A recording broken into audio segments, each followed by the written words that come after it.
What's good, Liberators?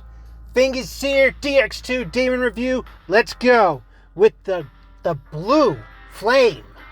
Blue flame! The Tenma. Agni. The god of fire in Hindu lore and also Buddhism.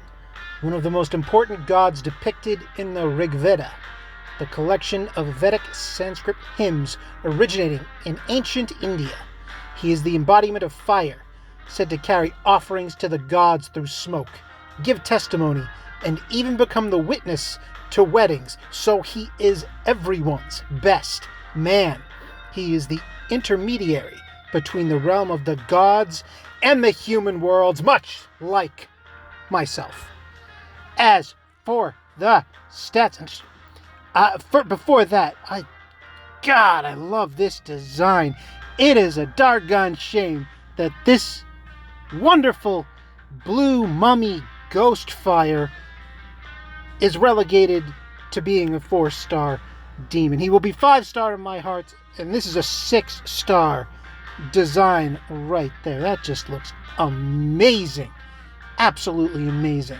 He is a magic guy. Magic stat 207 off rip, not too bad. And I recommend you pump that up as soon as humanly possible to 227. Might not want to go the full range with Sin Infusion materials, as rare as those are. I put the next 20 into agility. His agility is terrible, 138. 4-star demon, 4-star stats. What you gonna do?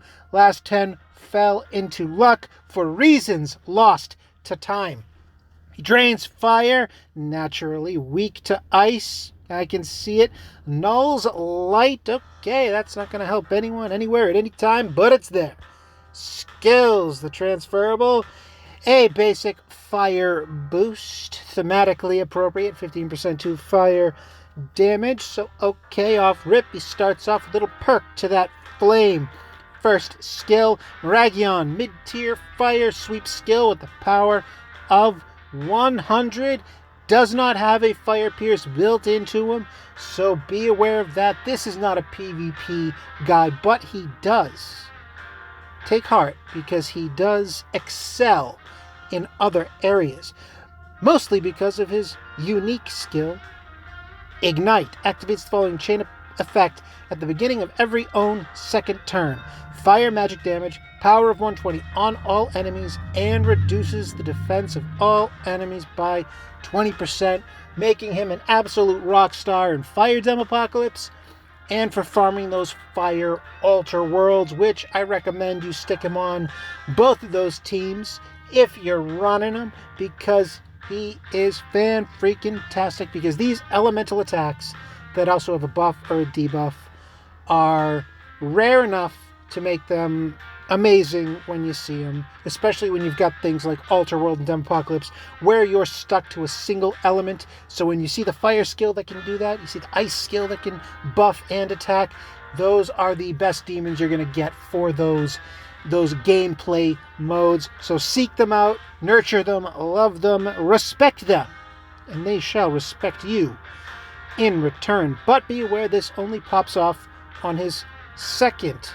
turn, which is why I chose for him the psychic archetype of Otto Rakunda, which naturally reduces enemy defense on turn 1. And you may think that's a bit redundant, but in Fire Demopocalypse, I believe in both Altar World and Fire Demopocalypse, the demons there put up Rakukaja, so you need to constantly be kind of beating it down, which makes him exceptional. Either one of those or both of those does that.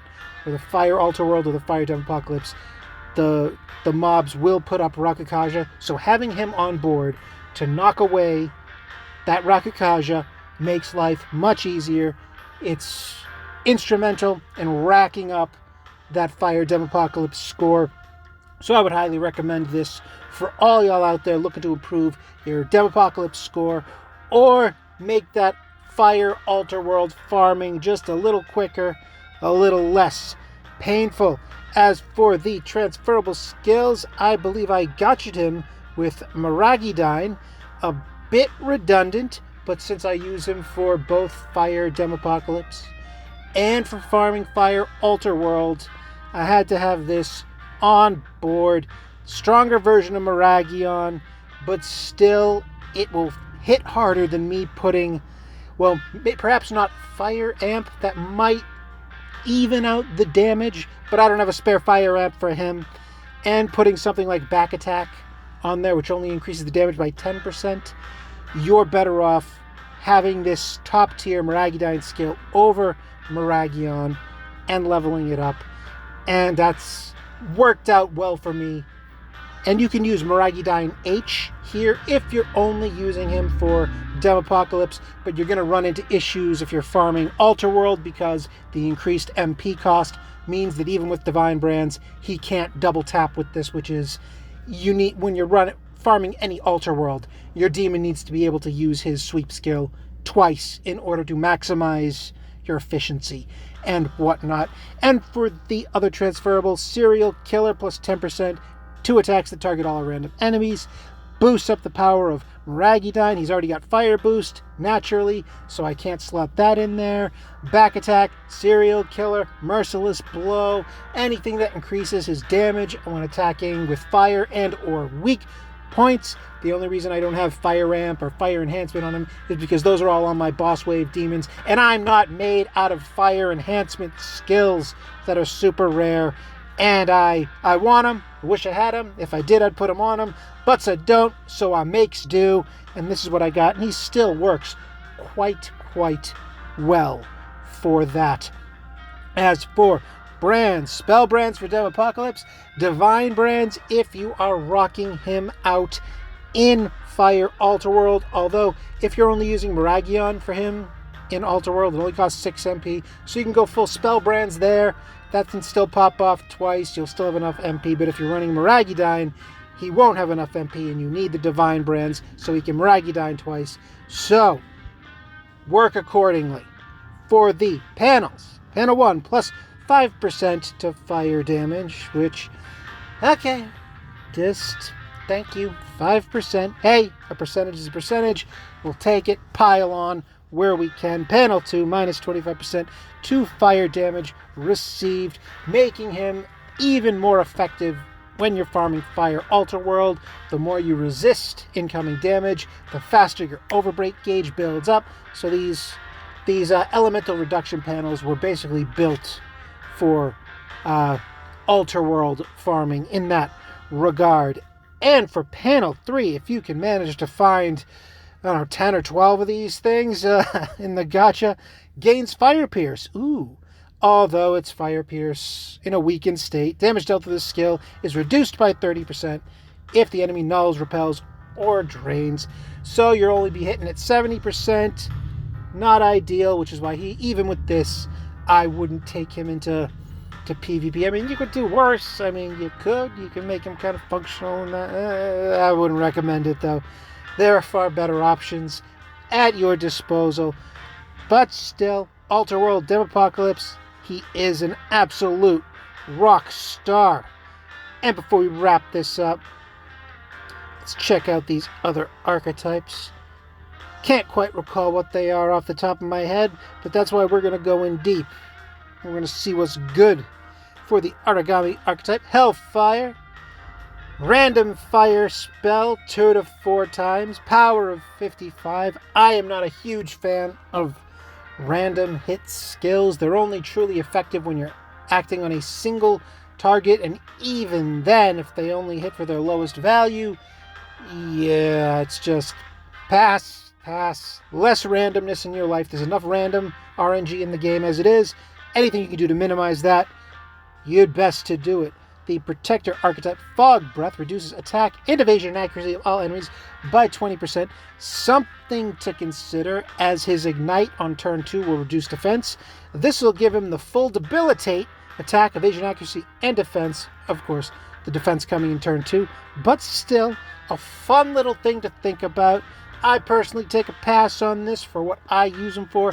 But if you're playing with him in PvE, if for some ungodly reason you're rocking him in PvP, this could be an option for you. So hey, I would say yeah, if PvP's your thing, this one might be the way to go. 5 MP Fog Breath. The Psychic Archetype, Auto Racunda, probably outswings Fog Breath for that PvP slot. Again, if you're crazy enough to try that, you absolute mad lads.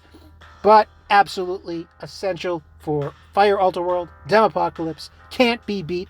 And the Elementalist archetype drains light, which does not cover up his ice weakness, but instead turns his null light into a drain light, which I imagine to be very, very useless, but it's there. So, that's about wrapping it up for the real Ghost Rider. I mean, again, look at that face. Look at those eyes. Do the eyes ignite when he attacks? Let's chill. Oh, okay. Oh, that he smacking in the face, and then he gets really angry and just makes you explode. That is really cool. Kudos to the 3D modelers on this one. Until next time, Liberators, don't get captured.